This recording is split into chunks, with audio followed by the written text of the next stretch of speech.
Buenas noches, chicos, bienvenidos a Night of Fright. Bienvenidos hoy a Creepies y Leyendas. Hoy con una leyenda que me pasó una muy querida amiga, Yesa. Gracias por ayudarme. La verdad sí me va a servir mucho. ¿De qué trata la historia? Pues, como les digo, es de un cuadro de un niño que llora. De hecho, el nombre de la leyenda es el cuadro del niño llorón. Más o menos se darán una idea de qué trata. Y pues comenzamos con el cuadro del niño llorón.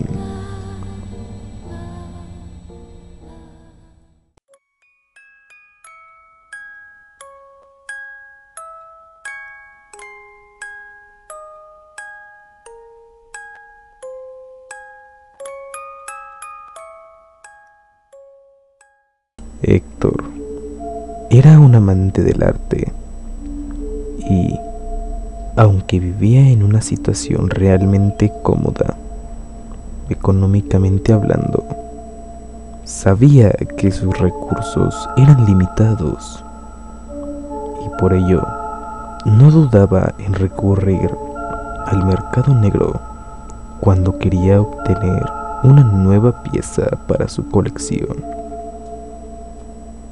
El tráfico de obras de dudosa procedencia estaba en auge, pues después de la Segunda Guerra Mundial, muchos fueron los soldados y oficiales que saquearon museos o las mansiones de los más ricos, llevándose cuanto en ellas se encontraban. No era por esto extraño que Héctor comprara verdaderas gangas y cuadros muy por debajo de su valor. En algunos casos, el mismo Héctor se encargaba de encontrar al comprador perfecto y revenderlos posteriormente, multiplicando el precio que había pagado. Pero en otros quedaba prendado que la belleza de alguna obra y decidía quedársela él mismo o guardarla algo más de tiempo hasta que decidía si la vendería o serviría para ampliar su gran colección. Ese fue el caso de un cuadro que le dejó sin habla nada más de verlo. En el lienzo podía observarse el rostro de un niño llorando, con una expresividad casi única. Sin conocer su historia, se podía intuir el gran sufrimiento que había padecido el niño. Un llanto que el artista había captado con tal realismo que solo mirarlo te imbuía en una gran tristeza. Héctor estaba decidido. Quería comprar esa obra, pero no podía demostrar mucho su interés si no quería que el precio se disparase. ¿Y cuánto cuesta?, preguntó Héctor. Ese es de los caros, le dijo el comerciante ilegal. Pero como usted es buen cliente, se lo dejo en 100 pesetas. ¿100 pesetas? Dijo Héctor con tono malhumorado. Pero si a este pintor no lo conoce ni su madre. En el lienzo podía leerse la firma de un tal Giovanni Bragolin, sin duda un desconocido, aunque eso no era un impedimento para Héctor, que sabía apreciar del arte y no dudaba que esa obra la podía vender fácilmente al triple del precio que le había marcado. Te doy 50 pesetas. Esa es mi última oferta. y deja de tratarme como a un ignorante o no me volverás a ver el pelo nunca más. Disculpe, don Héctor, dijo el vendedor con tono sumiso. Se lo envuelvo ahora mismo. Héctor se fue a su casa con el cuadro bajo el brazo. Una tela vieja lo protegía de las miradas de los curiosos y por algún extraño motivo sentía que debía ser así, como si se tratara de un niño real al que hubiese adoptado.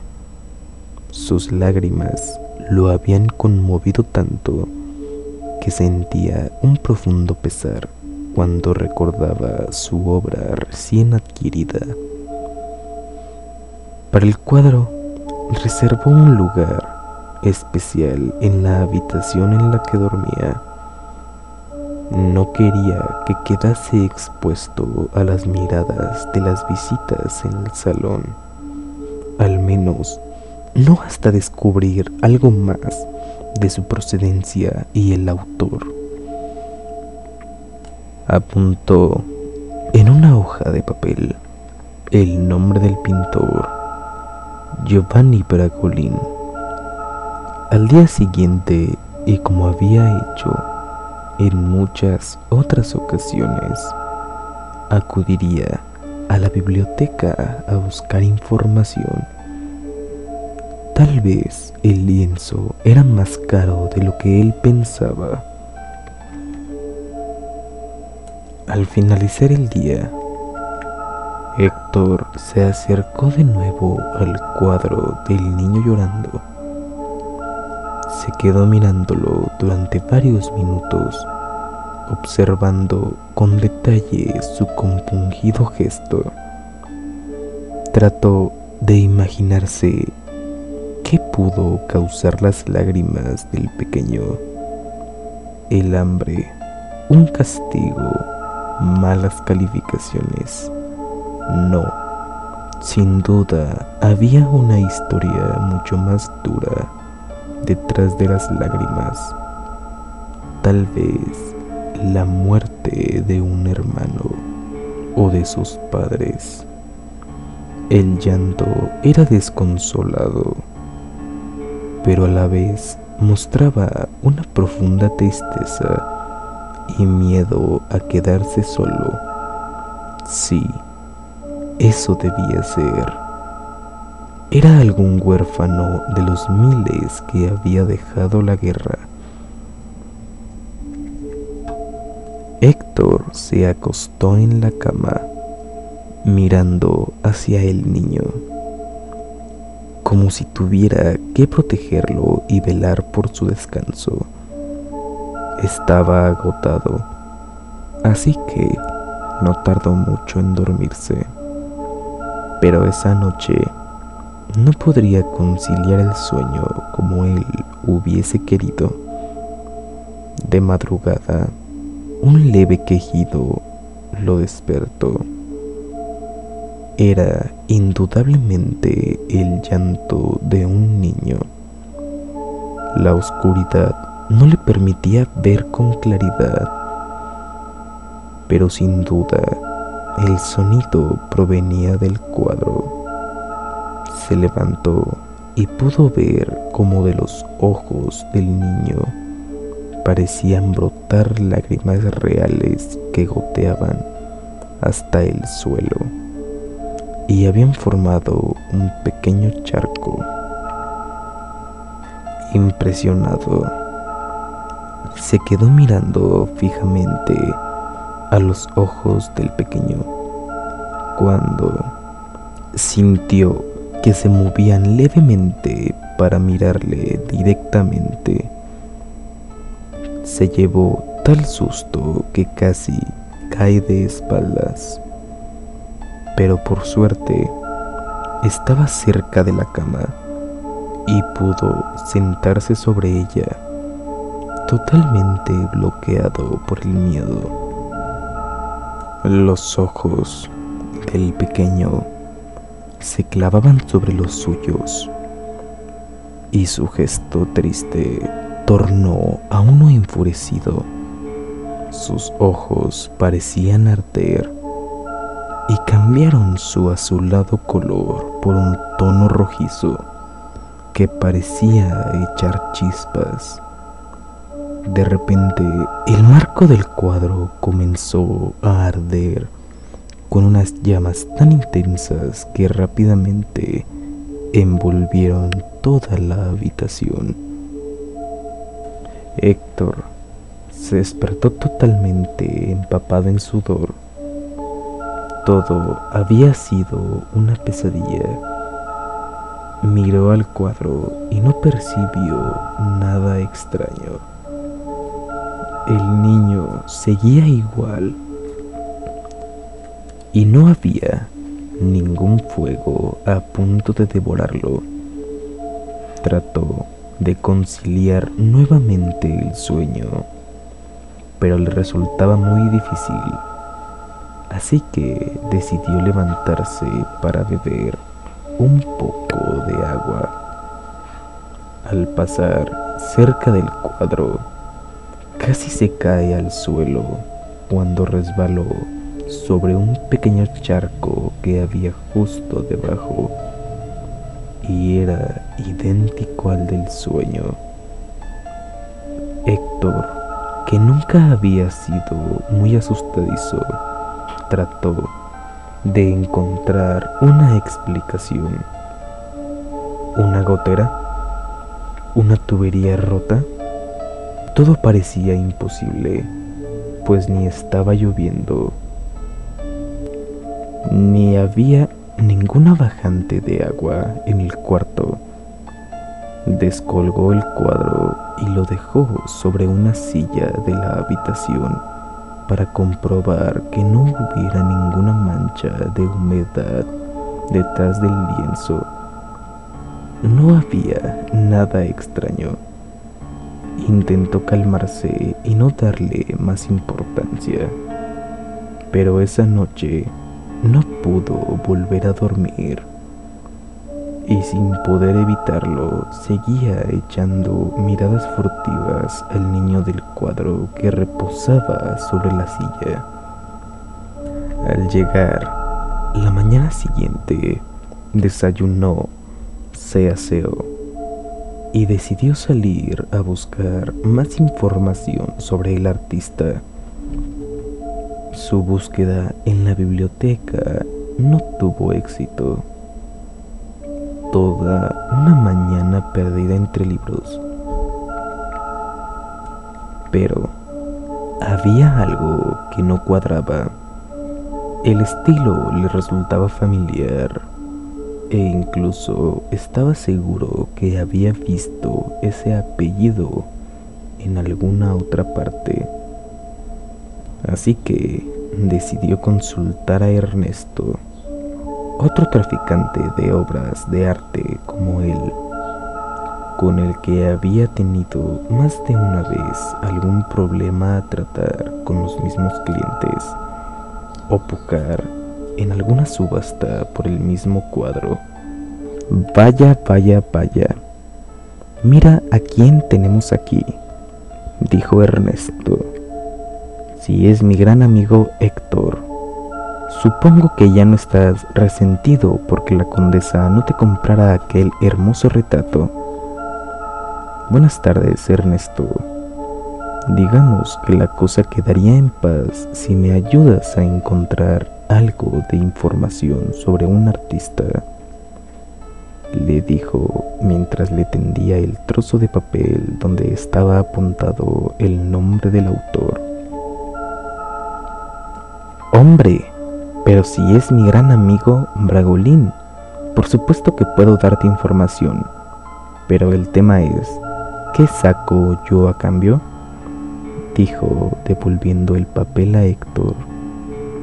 Supongo que lo de que quedemos en paz no es suficiente, ¿no?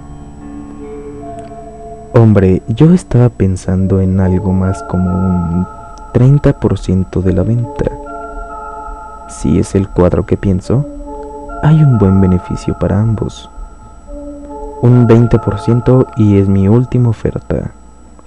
Esa frase parecía funcionarle siempre. De acuerdo, un 25 y dejemos en paz el tema de la condesa. Al fin y al cabo, somos colegas en este negocio. Héctor asintió y tomó asiento en un viejo sillón que Ernesto le indicó con la mano. Como habrás podido adivinar, el nombre de Giovanni Bragolin no es más que un seudónimo. El nombre real del artista es Bruno Amadio. Es un fascista detestable y sin escrúpulos, del que se dice que tuvo que huir de Italia al acabar la guerra. Hace un par de años me crucé con él, medio por casualidad, en una taberna de Sevilla. Estaba tan borracho que no paraba de decir estupideces sobre el diablo y todo el dinero que iba a ganar. Lo cierto es que muy poco tiempo después, el seudónimo con el que él firmaba sus obras se empezó a hacer muy popular, y escuché que consiguió vender varias de sus obras a una duquesa.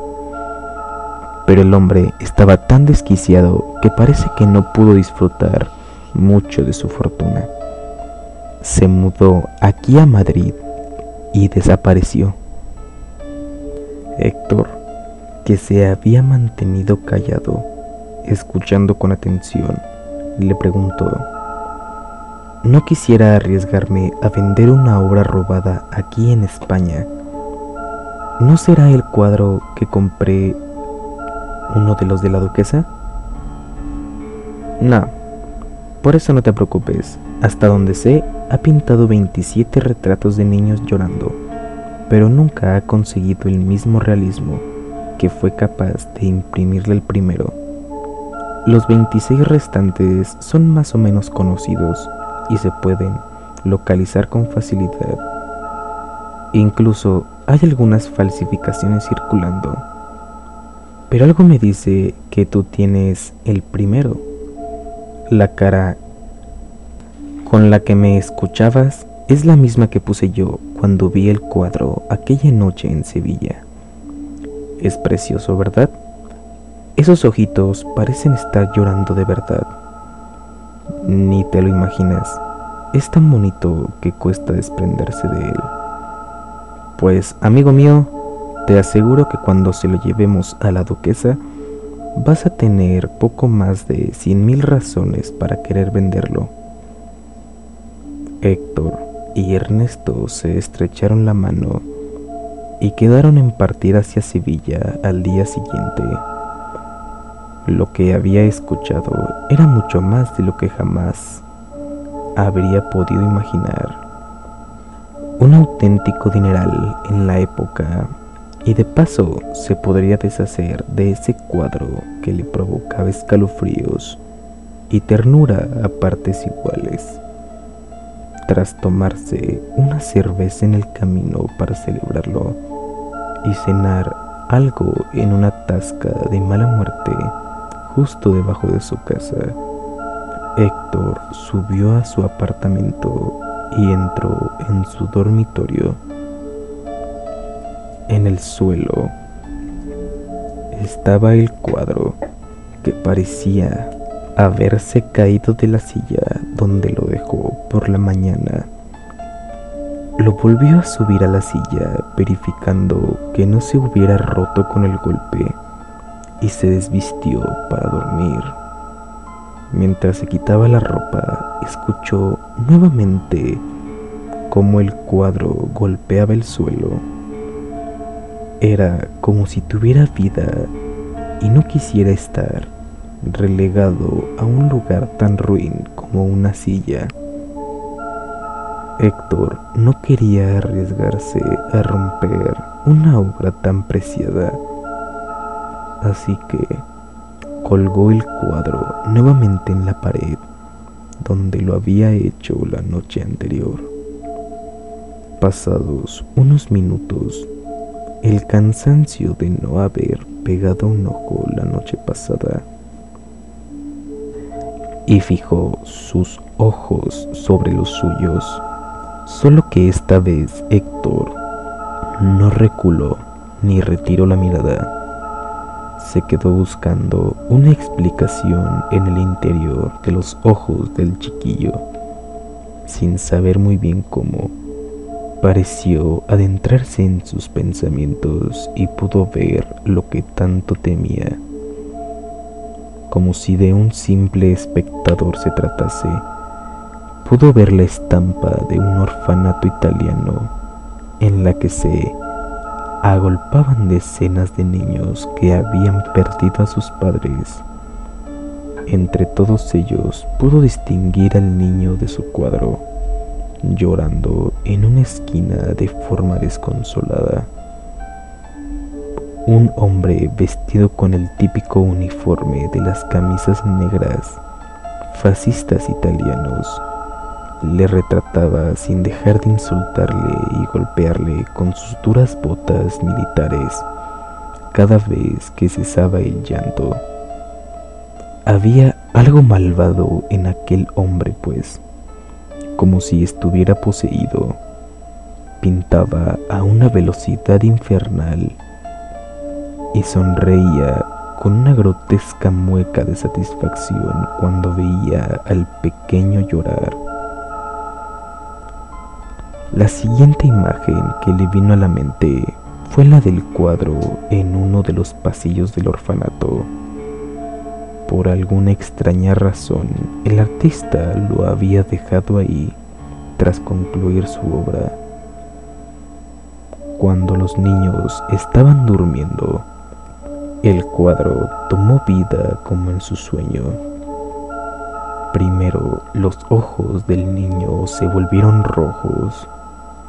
Después, una bocanada de llamas comenzó a brotar de los marcos del cuadro, misteriosamente sin dañar el lienzo que parecía no poder quemarse con las llamas.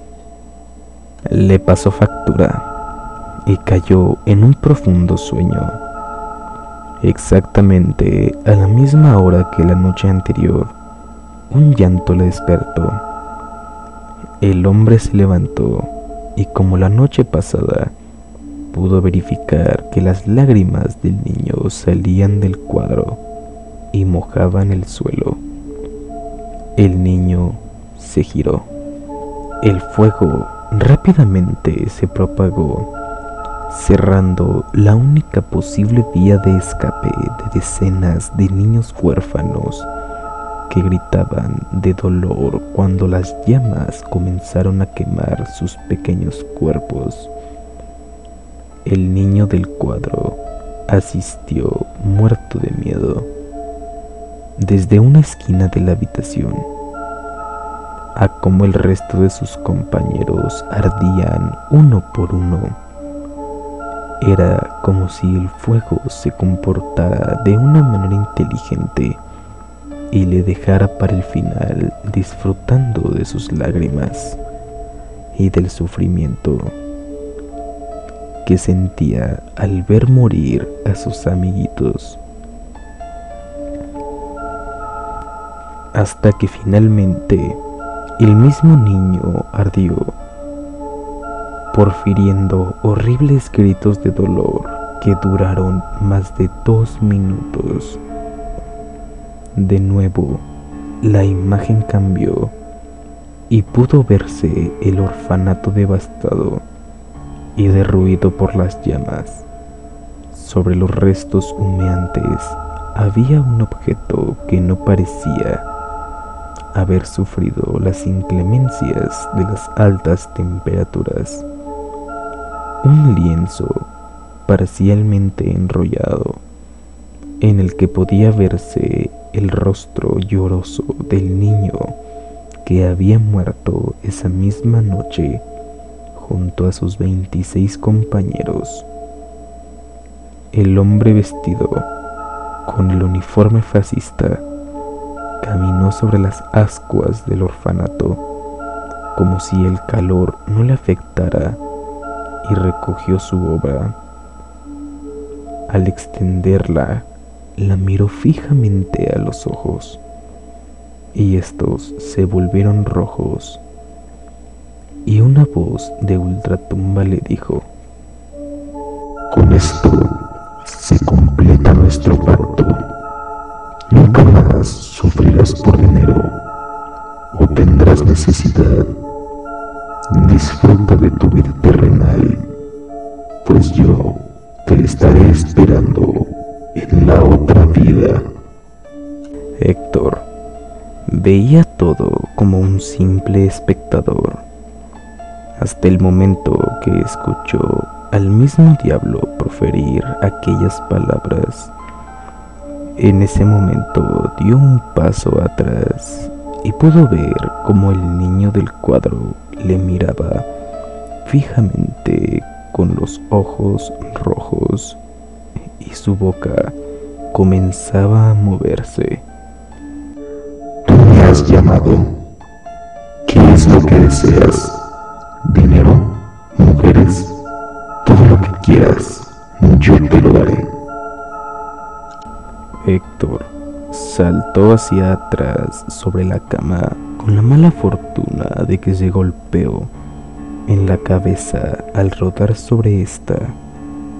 El golpe pareció despertarle de su pesadilla, ya que, al mirar nuevamente al cuadro, este mostraba su aspecto normal, el de un niño llorando desconsoladamente.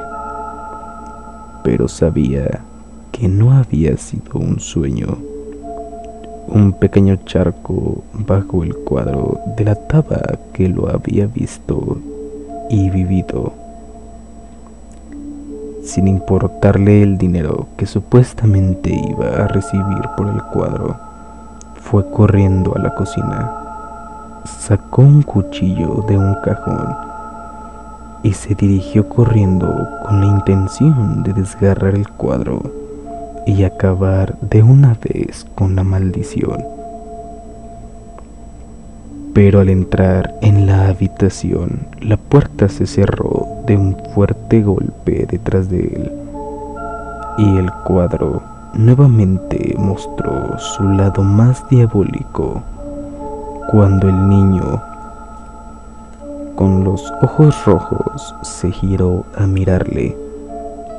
Una vez más, las llamas comenzaron a quemar todo a su alrededor, y Héctor no pudo más que sufrir una de las muertes más atroces posibles, mientras el fuego parecía deleitarse con su sufrimiento, quemándole lentamente hasta dejarle totalmente carbonizado.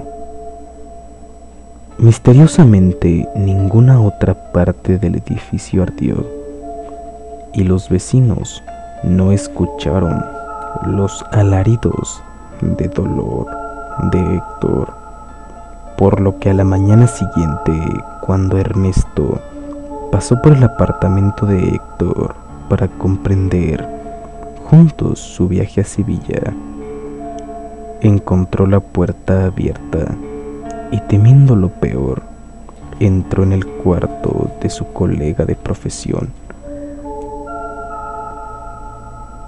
donde encontró todo carbonizado, salvo el lienzo del niño llorando sobre el cuerpo abrazado de Héctor. Ernesto nunca había sido un hombre con escrúpulos y no iba a empezar a hacerlo esa mañana, así que tomó el cuadro y salió corriendo del lugar antes de que la policía o algún vecino pudiesen descubrir el destino del desafortunado Héctor. Debía darse prisa para llegar a Sevilla y poder vender ese cuadro.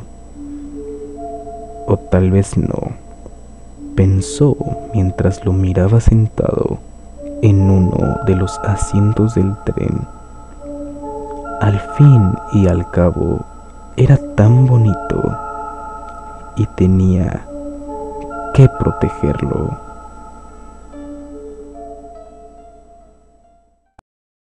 Y bien, chicos, pues esta fue la leyenda de el cuadro del niño llorón. Una leyenda que me pasó gracias a toda una muy buena amiga. Me dijo, te va a servir de algo, y la verdad sí me está sirviendo de mucho. Muchas gracias. Gracias por quedarse conmigo. Suscríbanse, denle like, comenten, pero sobre todo compartan, por favor. Sobre todo compartan. Y pues un saludo para Yesa, Natalie, Mónica, Anita y ya. En fin, nos vemos la siguiente. Pásenla bien y que pasen muy buenas noches.